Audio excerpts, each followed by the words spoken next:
Hello guys, welcome to our channel. This is Teja. ప్రస్తుతం మనతో పాటు పొలిటికల్ అనలిస్ట్ అంకమరావు గారు. నమస్తే సార్. నమస్తే మా తేజ. పవన్ కళ్యాణ్ గారు తీరు చూస్తున్నా, అలాగే చంద్రబాబు నాయుడు గారు తీరు చూస్తున్నా, పవన్ కళ్యాణ్ గారు ఢిల్లీ వెళ్ళారు.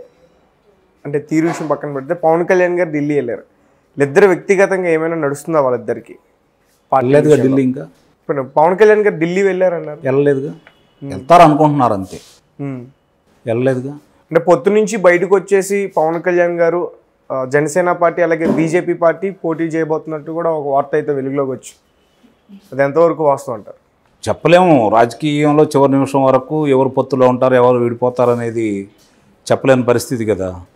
కాకపోతే నిన్న స్పష్టంగా ఆయన వివరంగా చెప్పాడు. అంటే చివరిగా ఆయన మాట్లాడిన మాటలు ఏంటంటే, ఇవన్నీ జరుగుతూనే ఉంటాయి, కానీ జనసేన తెలుగుదేశం పార్టీ కలిసే ప్రభుత్వాన్ని భాగస్వామి కాబోతున్నాయి. 24 ఎన్నికల వరకు నా ఇష్టానికి వదిలేసేయండి, మిగిలిన వాళ్ళు ఏం పట్టించుకోవద్దు. నా వ్యూహాలు నాకు ఉన్నాయి, నా వ్యూహాల మీద నేను ముందుకెళ్తాను, నా వ్యూహాల మీద నమ్మకం ఉంది, నా మీద మీరు నమ్మకం ఉంచండి అని చెప్పాడు ఆయన. దాన్ని బట్టి పొత్తు కొనసాగుతుందనే భావించాల్సి వస్తుంది. అలా కాకుండా ఇప్పుడు ప్రజలందరూ అనుకున్నట్టుగా ఇది భారతీయ జనతా పార్టీ యొక్క ప్రభావంతో పొత్తు విచ్ఛిన్నం అయితే మనం చేయగలిగింది ఏం లేదు. ప్రస్తుతానికైతే పొత్తులో ఉన్నారు. ప్రజలు కూడా అట్లా అనుకోవడానికి కానీ రాజకీయ పార్టీలు కానీ భావించడానికి కారణం ఏంటంటే, తెలుగుదేశం పార్టీతో పొత్తు అన్న తర్వాత కూడా తెలంగాణలో భారతీయ జనతా పార్టీ కలిసి అతి తక్కువగా 9 స్థానాల్లో మాత్రమే పోటీ చేయటం, ఇవన్నీ జనం దృష్టిలో పెట్టుకుని ఇంకా ఆంధ్ర రాష్ట్రంలో కూడా భారతీయ జనతా పార్టీ వాళ్ళని కూడా తీసుకొని ఈ పొత్తులో కలిపి ముందుకెళ్తానని ఆయన ప్రకటిస్తున్నాం. నేను ఇంకా ఎన్డీఏలోనే ఉండాలని చెప్పి ఆయన చెప్పడం వల్ల కొన్ని అపోహలు ఉన్నమాట వాస్తవమే. కానీ దానికి ఆయన వివరణ ఇవ్వడం కూడా జరిగింది. కాబట్టి చూద్దాం ఏం జరుగుతుందో. ఇది జరుగుతుంది, ఇది జరగకూడదు అనేది అయితే ఏమీ లేదు ఇప్పుడున్న ప్రస్తుత రాజకీయాల్లో. సిద్ధాంతపరంగా లేదు కాబట్టి ఏదైనా సరే సిద్ధాంతాల కోసం పార్టీలు కలవట్లేదు. కాబట్టి ఏం జరుగుతుందో చూడాలి. ఒకటి మాత్రం నిజం, భారతీయ జనతా పార్టీ జనసేన కలిసి కనుక ఎన్నికల్లోకి వెళ్తే ఆంధ్ర రాష్ట్రానికి చాలా మేలు చేసిన వాళ్ళు అవుతారు, అందులో సందేహమే లేదు. అంటే వాళ్ళిద్దరు కలిసి పొత్తులతో ఎన్నికలకు వెళ్తే ఆంధ్ర రాష్ట్రానికి చాలా మేలు చేసిన వాళ్ళు అవుతారు. అంటే ఏ విధంగా సార్? అంటే టీడీపీ ప్రభుత్వం వస్తుంది అంటున్నారా? నిస్సందేహంగా వస్తుంది, అంట్లో అనుమానం ఉంది. ఎవరు పొత్తున్నా లేకపోయినా తెలుగుదేశం పార్టీ అనేది అధికారంలోకి వస్తుంది. అదే జనసేనతో పార్టీ పొత్తుంటే వైఎస్ఆర్సీపీ పార్టీ కోలుకోలేని దెబ్బ తగిలింది. 160 స్థానాలు వస్తాయి వీళ్ళిద్దరు కూటమికి, అందుట్లో ఎలాంటి సందేహం కూడా లేదు. తెలుగుదేశం పార్టీ ఒంటరిగా వెళ్తే 130 స్థానాల దాకా వస్తుంది, అందులోనూ కూడా సందేహం ఏం లేదు. అంటే మోడీ గారు పవన్ కళ్యాణ్ గారిని బ్లాక్మెయిల్ చేస్తున్నారా? అలానే అనిపిస్తుంది చూడబోతే. వాళ్ళు ఏ రాష్ట్రంలో ఏ నాయకులను బ్లాక్మెయిల్ చేయట్లేదు, అలా నాళ్ళని బ్లాక్మెయిల్ చేయలేదని చెప్పుకోవడానికి ఏముంది చెప్పండి. సామధాన భేద దండోపాయాలని ఉపయోగిస్తున్నారు. భారతదేశంలో ఏ పార్టీ కూడా, కాంగ్రెస్ పార్టీ ఒకటే వాళ్ళ మాట ఉంది కాబట్టి మిగిలిన వాళ్ళందరూ కూడా వాళ్ళ చెప్పు చేతుల్లో ఉండాలని భావిస్తున్నారు. ఒకవేళ అలా కాకుండా కాంగ్రెస్ పార్టీ ఎక్కడన్నా అధికారంలో ఉంటే మళ్ళీ తిరిగి ఈ లోక్సభ ఎన్నికలు అయిపోయిన తర్వాత వాళ్ళని నిస్సందేహంగా పడగొడతారు, అందుట్లో ఎలాంటి అనుమానమే లేదు. ఆ విధంగా వాళ్ళు ప్రయత్నం చేస్తున్నారే కానీ ప్రజల కోసం, ప్రజల మెప్పు కోసం కాదు కదా. మరి పవన్ కళ్యాణ్ గారి మీద వైఎస్ఆర్సీపీ వాళ్ళు చాలామంది కూడా విమర్శలు వ్యక్తం చేస్తున్నారు పొత్తుల గురించి కూడా. టీడీపీ వాళ్ళు ఎందుకు స్పందించట్లేదు? అంటే ఇక్కడ పొత్తు విచ్ఛిన్నం కావాలని బలంగా కోరుకుంటుంది ఎవరికి ఉపయోగం? వైఎస్ఆర్సీపీ పార్టీకి గౌరవప్రదమైన స్థానాలు వస్తాయేమో వీళ్ళ పొత్తు లేకపోతేనే వాళ్ళ భావన. కాబట్టి వీళ్ళ పొత్తు కొనసాగకూడదని చెప్పి వాళ్ళు కోరుకుంటూ ఉంటారు. నిన్న చంద్రబాబు నాయుడు గారు మాట్లాడిన దానికి పవన్ కళ్యాణ్ గారు మాట్లాడారు. వాళ్ళు 2 స్థానాలు ప్రకటించారు కాబట్టి నేను 2 స్థానాలు ప్రకటిస్తున్నాను అన్నారు. దానికి తెలుగుదేశం పార్టీ తరఫున అగ్రనాయకులు వివరణ ఇవ్వడం కూడా జరిగింది. కానీ మిగిలిన వాళ్ళు ఎవరు స్పందించలేదు కదా. అంటే అటు అగ్రనాయకుడికి వాళ్ళు అధికారం ఇచ్చారు, వాళ్ళు కూడా ఏం చెబుతున్నారు, వాళ్ళిద్దరూ కలిసి ఒక నిర్ణయానికి వచ్చారు పొత్తులో భాగంగానే.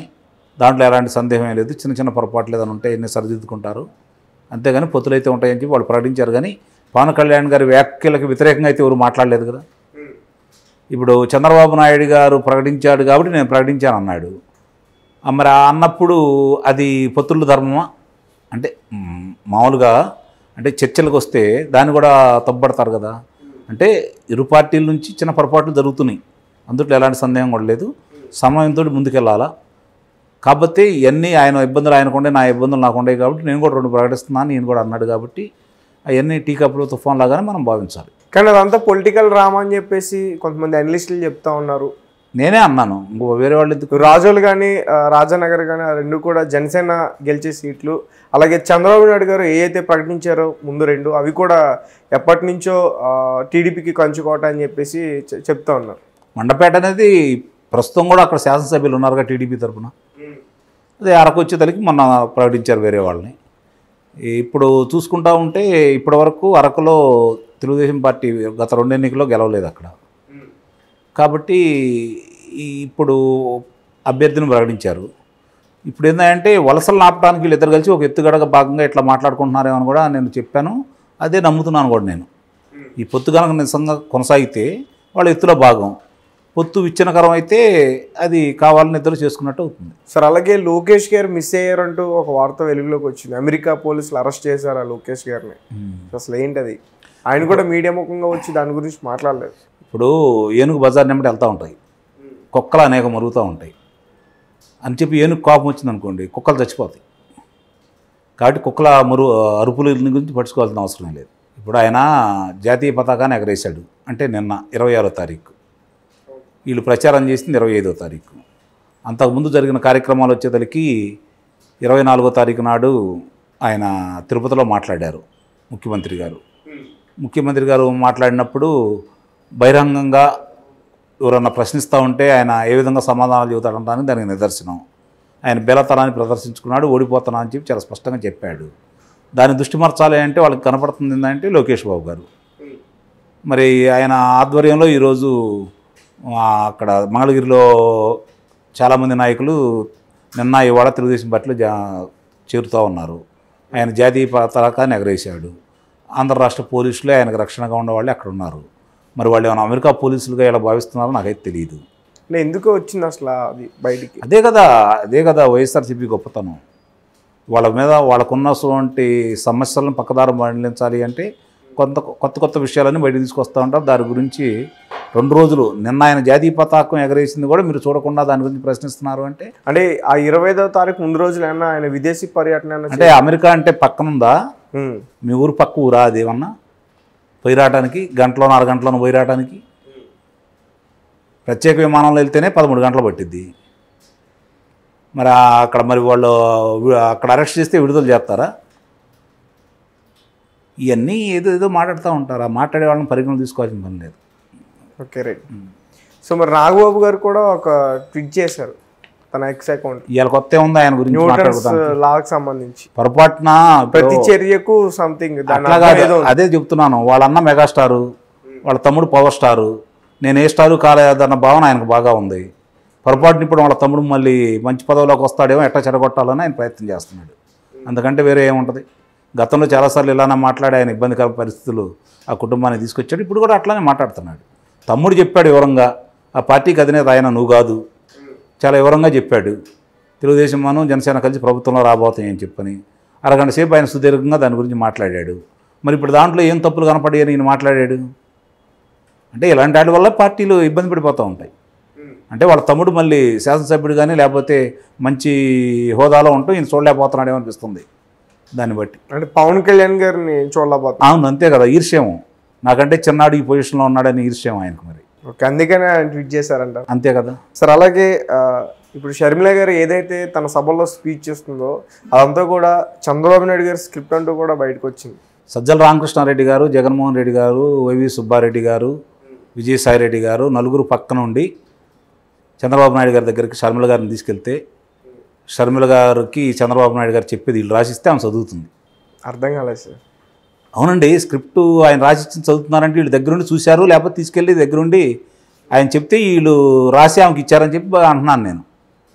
అది అంటే నిజంగా చంద్రబాబు నాయుడు గారు ఇచ్చింది చదువుతుందా అనుకోవచ్చా? అంతే కదా, వీళ్ళు రాశారంటే మరి వీళ్ళు కూడా చంద్రబాబు నాయుడు గారి దగ్గరికి వెళ్ళినట్టేగా. అంటే వీళ్ళు చూశారని వాళ్ళు చెబుతున్నారు కదా చంద్రబాబు నాయుడు గారి స్క్రిప్ట్ అని, అంటే వీళ్ళే రాశారని నేను అంటున్నాను. అంటే ఆమె అటాకింగ్ కూడా చూస్తుంటే ఎక్కువగా తన జగన్మోహన్ రెడ్డి గారి స్వయం వాళ్ళ అన్న పార్టీనే ఎక్కువగా అటాక్ చేస్తుంది. ఇప్పుడు పవన్ కళ్యాణ్ గారిని కానీ చంద్రబాబు నాయుడు గారు కానీ అధికారంలో ఎవరున్నారు? జగన్మోహన్ రెడ్డి గారు. కాబట్టి వాళ్ళని టార్గెట్ చేస్తారు. వీళ్ళతోటి ఏం పని? ఇప్పుడు ప్రతిపక్షం ఎలాగ టీడీపీ. ఎప్పుడు ప్రతిపక్షం ఎవరు? అధికార పక్షానికి వ్యతిరేకంగా ప్రతిపక్షం. అధికార పక్షం వైఎస్ఆర్సీపీ పార్టీ. ఇప్పుడు వీళ్ళు ఎట్లా అవుతారు? వీళ్ళతో పోటీ వీళ్ళ గురించి మాట్లాడారు అనుకోండి, అన్నా చెల్లి ఒకటి అనుకుంటారు కదా. ఇప్పుడు అన్న మీద పోరాటం చేస్తుంది కాబట్టి, ప్రభుత్వంలో అన్న అధికారంలో ఉన్నాడు కాబట్టి ఆ పోరాటం అనేది అన్న మీదే చేసింది. Okay sir, thank you so much.